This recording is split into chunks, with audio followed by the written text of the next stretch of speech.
Mateus 14, a partir do 22. Achou aí? Amém? E logo ordenou Jesus que os seus discípulos entrassem no barco e fossem adiante para outra banda, enquanto despedia a multidão. E despedida a multidão, subiu ao monte para orar à parte. E chegada já a tarde, estava ali só. E o barco estava já no meio do mar, açoitado pelas ondas, porque o vento era contrário. Mas, à quarta vigília da noite, dirigiu-se Jesus para eles, caminhando por cima do mar. E os discípulos, vendo-o caminhar sobre o mar, assustaram-se, dizendo: é um fantasma, e gritaram com medo. Jesus, porém, lhes falou logo, dizendo: tende bom ânimo, sou eu, não temais. E respondeu-lhe Pedro e disse: Senhor, se és tu, manda-me ir ter contigo por sobre as águas. E ele disse: vem. E Pedro, descendo do barco, andou sobre as águas para ir ter com Jesus. Mas, sentindo o vento forte, teve medo, e começando a ir para o fundo, clamou, dizendo: Senhor, salva-me. E logo Jesus, estendendo a mão, segurou e disse-lhe: homem de pequena fé, por que duvidaste? E quando subiram para o barco, acalmou o vento. Glória a Deus. Este episódio acontece lá no Mar da Galileia, né? Também conhecido como o Mar de Genezaré ou o Mar de Tiberíades. É sempre a mesma coisa.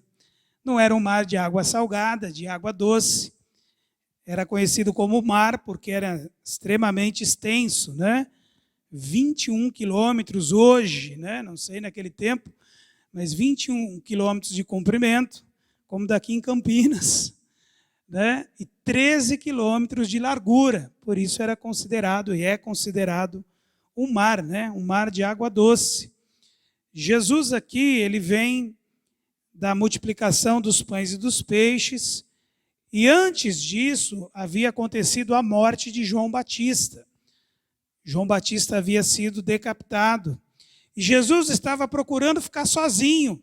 Primeira vez ele tenta, a multidão vai atrás dele, e aí não tem como, ele tem que ministrar para a multidão. E ele vai fazer a multiplicação dos pães e dos peixes, vai curar os enfermos. E depois disso ele vai então despedir os discípulos para o outro lado, né, para Cafarnaum ou Betsaida, e ele vai subir ao monte a fim de orar sozinho. Havia uma intenção do povo também em tomar Jesus e tomar à força Jesus e fazê-lo rei de Israel. Esse era um momento muito crítico, porque Jesus não veio para reinar fisicamente naquele momento em Israel. Ele veio para trazer o reino de Deus, como nós cantamos aqui, mas a intenção dele não era assumir o trono naquele momento, mas o povo estava querendo fazer isso. Então o que Jesus faz? Ele sobe ao monte sozinho para orar. Ele vai orar a respeito da situação. Muitas questões estavam na mente de Jesus.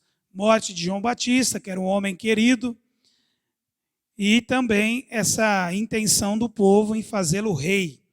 Tudo isso você encontra nos 3 evangelhos. Mateus, lá em Marcos também está registrado essa passagem, Marcos capítulo 6, do versículo 45 ao 56, e também está registrado essa mesma passagem no Evangelho de João. Então, todas essas informações juntas mostram o que realmente aconteceu. E Jesus, quando ele sobe ao monte, está lá orando, de cima do monte, o Evangelho de Marcos nos conta que ele vai ver os discípulos em apuros. Ele vê que bate um vento contrário, né? Talvez ali, uma ventarola ontem ventou bastante, né? Estava tremendo tudo lá em casa, as janelas, porque o vento muito forte, eles estavam em apuros, né? Tentando vencer aquela situação, e Jesus vai avistá-los do monte.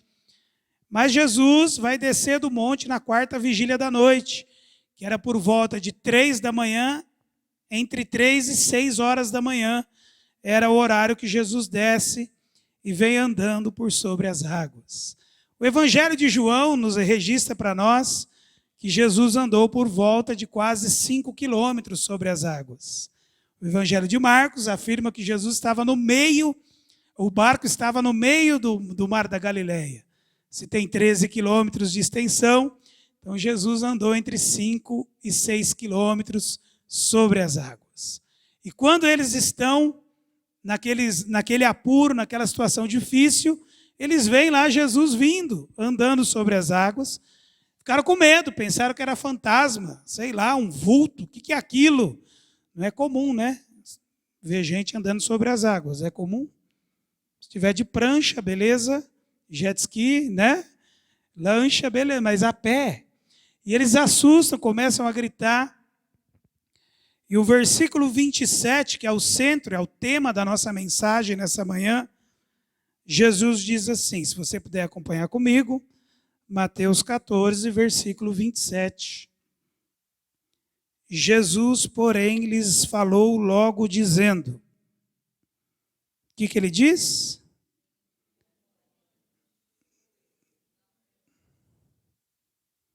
Vamos repetir? Tende bom ânimo. Não tem mais. Esse é o tema da mensagem nessa manhã. Tende bom ânimo.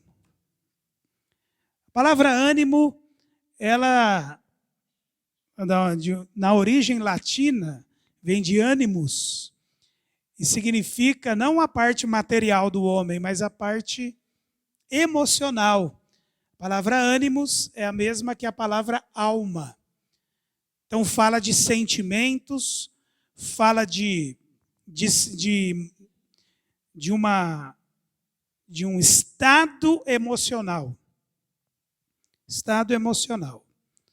E é interessante, porque quando você olha o texto, você vê os discípulos numa situação difícil. Eles estão no meio do mar da Galileia, já é madrugada, e eles estão lutando contra um grande vento, um vento muito forte.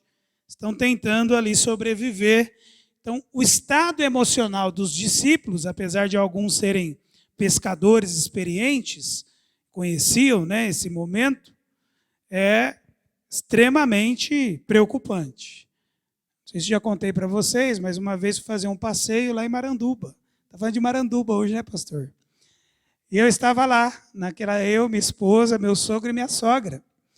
E a gente está lá na praia, sentado lá na cadeira, e veio um rapaz vendendo um passeio de escuna. Passear de escuna e tal. E aí eu fiquei todo animado, né? Vamos passear de escuna. E aí a escuna é um barco, né? E levava a uma ilha, você ficava um tempo nessa ilha. E eu animei, vamos e tal, e marcamos. 11 horas da manhã, fomos lá. Subimos na escuna e bora. Coisa linda, né? Gostoso. Né? Fomos à tal da ilha. Mas quando a gente está chegando na ilha, forma aquele temporal, né? Você olha assim para o lado da serra e fica tudo escuro. Irmãos, estava lindo o dia, maravilhoso, o sol, o passeio de escuna estava lindo. E aí a gente desceu dessa escuna, montava num bote inflável lá e levava até a ilha.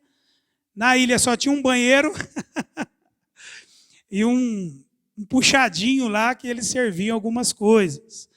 E o tempo virou, ventania, chuva, raios e tempestade. Aí você fica imaginando a cara do meu sogro e da minha sogra, né? Eu queria que ele estivesse aqui, que ele ia lembrar desse fato. Minha saudosa sogra, né? Já está com o Senhor. Eu inventei o passeio. E nós ficamos umas 2 horas naquela ilha, irmãos, debaixo de uma chuva, todo mundo encolhido num cobertinho lá de sapé. Ô, Jesus! E frio, né? Esperando a escuna voltar. Porque a escuna vinha, deixava o povo ir embora. 2 horas naquele sofrimento, caindo raio e tempestade, e a gente lá tremendo, um banheiro, a fila era grande. Bom, aí, em meio ao nevoeiro, parecia Piratas do Caribe, né? Surge a escuna e todo mundo fica meio que feliz. E para chegar na escuna ia no bote inflável, a motor, né? Só imagina meu sogro e minha sogra, né? Eu acho que pensava assim, o que esse meu genro arrumou? Aí chegava perto da escuna, para subir na escuna, irmão, só Jesus, né? Porque a água fazia assim, mas com muita graça de Deus a gente subiu, todo mundo subiu. Beleza, aí a escuna, debaixo daquela tempestade, seguiu o seu caminho. Não sei se você já conhece aquele brinquedo que tinha aí na festa da uva, não sei se tem no Hopi Hari, chama Barco Vic. Já viu aquilo lá? Aquele lá foi literalmente que a gente passou. Porque a hora que a escuna entrou em mar aberto, ela subia na onda, oh glória, e descia e batia na água. E aí tinha muita gente dando comida para o peixe. Não sei se você está entendendo o que eu estou falando. As pessoas passavam mal e davam comida para o peixe. E aí, tudo isso porque eu inventei o passeio, irmãos. Esse é o genro que eles pediram a Deus. Né? Você tem ideia, toda reunião de família, essa história vinha à tona. Meu genro levou a gente num passeio. Eu acho que até lá na Glória minha sogra fala. Está contando para o povo lá o que eu fiz. Bom, e eu sei que, eu lembro, eu grudado assim, né? Lá no barco, naquela escuna, e o marinheiro era um senhor bem negro assim, né? Não sei se está certo falar negro ou preto agora, né? Não sei qual que é a moda, o que não gera problema, mas afrodescendente mesmo, um homem devia ter lá quase 70 anos, um homem bem forte, cabeça branca, lembro muito bem, e ele tranquilo, né? Pilotando a escuna, e ele falava assim, podem ficar tranquilos, isso aqui é normal, irmãos. Eu achei que eu ia para a glória naquele dia, né? E aí vencemos aquilo lá, passou, mas ele estava seguro, ele estava tranquilo, porque era um homem experiente. Um homem experiente. Eu fico imaginando os discípulos aqui, Pedro, João, Tiago, que eram pescadores. Esses homens eram experientes, mas eles mesmos estavam com muito medo. Então a situação era crítica. Mas quando Jesus aparece, eles ficam mais apavorados ainda. E no versículo, Jesus diz o que para eles? Versículo 27. Tenham bom ânimo. Mudem o estado emocional de vocês. Eu estou aqui. Muda o estado emocional de desespero, de medo, de desesperança, porque eu cheguei. Essa semana eu vi uma reportagem, na realidade aconteceu já há uns 15 dias, de uns marinheiros, né, uma galera montou num barco, foi fazer lá o reconhecimento de um lugar. Eles foram e na volta, só tinha uma mulher nesse barco, ela foi fazer um café, só que estava tendo uma tempestade, e o barco estava saculejando muito, e por algum motivo pegou fogo na cozinha, e o fogo foi se espalhando, eles não tinham extintor, nada no barco, e eles tiveram que abandonar o barco, pularam de noite na água, 13 pessoas, graças a Deus tinha umas boias lá, e eles foram parar numa ilha, viram essa reportagem? Chamada Ilha das Flechas. E essas 13 pessoas ficaram lá naquela ilha por muitos dias, não lembro quantos dias, até que um deles teve a ideia de pegar um bilhete, fazer um bilhete, colocar os contatos da família, colocou numa garrafa de água vazia, aquele bilhete, colocou numa boia e jogou no mar. Ficaram sem esperança. E um pescador achou. O pescador achou aquela boia com aquele bilhete, não acreditou muito, né? Mas ele viu que tinha telefones, entrou em contato e a família estava desesperada, porque já havia muitos dias que eles estavam desaparecidos. O barco afundou tudo. E aí entraram em contato com a Marinha, e a Marinha então enviou um helicóptero. E é interessante que a Marinha filmou, se você não viu, depois você vê lá. A Marinha filmou, o helicóptero está chegando, e eles estão todos juntinhos lá, uma ilha deserta, não tinha nada, irmãos. Nada, nada, nada. Eles estavam ali juntos, mas quando aquele helicóptero chegou, o ânimo deles mudou. Estavam tristes, estavam pensando que ia morrer, que iriam morrer, mas naquele momento, quando eles viram o helicóptero, o que eles fizeram? Começaram a gritar, começaram a chorar, começaram a pular.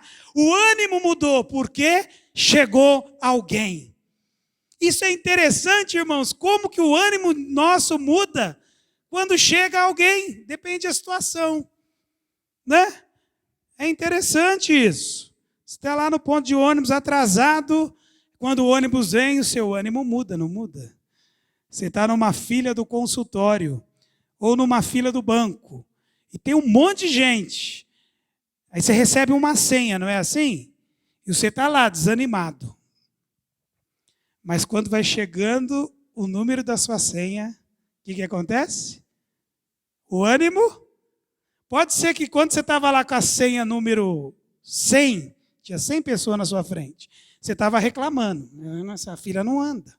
E não sei o quê. Isso aqui não presta. Não, reclamando. Mas quando foi chegando 97, 98, 99, seu ânimo muda ou não muda? Aí quando chama 100, aí você... Pode ter 500 pessoas atrás de você, mas você está... Oh, chegou minha vez. Você pode falar comigo? Chegou a minha vez. Oh, glória. Chegou a minha vez. Você não está nem aí se a fila está grande, porque chegou a sua vez. O seu ânimo muda. Pelo menos é para mudar, né? É interessante quando você olha um jogo de futebol e o craque do time está no banco. Por algum motivo ele está lá, ele é o craque. E o time está lá sofrendo. Primeiro tempo sofrendo, metade do segundo tempo o time está sofrendo. Daqui a pouco o técnico então resolve, chama o craque, ele tira aquele colete de reserva.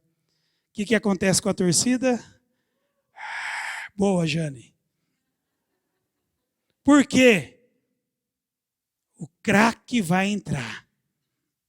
Mudou o ânimo. Até aquele momento, a mãe do técnico era a pessoa mais condenada daquele lugar. Todo mundo xingando e tal, mas quando ele coloca, vem o craque lá para a beira do gramado, o povo... A torcida muda o ânimo. É interessante como nós mudamos dependendo quem chega. Às vezes o ânimo desanima, né? Está lá no trabalho, está tudo feliz, aí chega o chefe. Pom, pom, pom, pom. Né? Mas o nosso ânimo muda quando chega alguém que a gente espera. Quando chega o resgate da salvação. Quando chega o médico e você está lá desesperado com dor, esperando.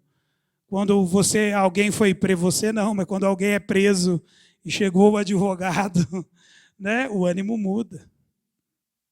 Quando você está no momento de desespero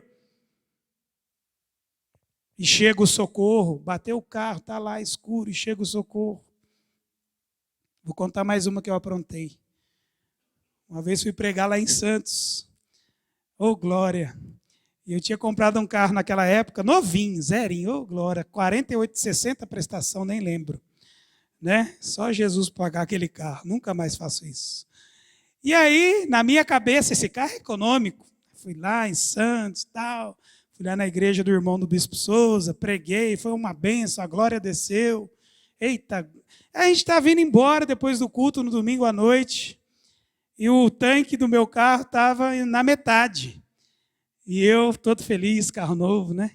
Esse carro é econômico. E a Paula falou assim para mim, você não vai abastecer? Melhor, ela falou assim, tem combustível? Eu falei, tem combustível. Só que aí subi a Serra de Santos e vim pelo Rodoanel. pensando comigo, no Rodoanel eu abasteço. Mal sabia eu que naquela época não tinha posto de gasolina no Rodoanel. É proibido. E eu venho. E é interessante, irmãos, que o ânimo meu foi mudando, porque o ponteiro foi descendo. Aí quando acendeu aquela luzinha, sabe aquela luzinha? Oh, Jesus, eu falei, agora tem que usar minha fé. E aí a Paola tranquila, né? Nem sabia o que estava acontecendo. E eu estou lá desesperado, e tudo escuro, irmãos, e já era 1h da manhã, e eu estou vindo naquele Rodoanel, e eu falei, e agora? Até que eu vi um posto da polícia, falei, meu ânimo mudou. Encostei lá e falei, senhor, com licença, aonde é que tem um posto aqui? O rapaz falou, tem posto aqui não, não, você vai ter que ir em São Paulo, entrar em São Paulo para abastecer. E aí, irmãos, resumindo, eu peguei aquela rodovia até chegar a determinado ponto, lá da Anhanguera. Eu não entrei em São Paulo, mas eu falei, não, vai ter um posto. Vai ter.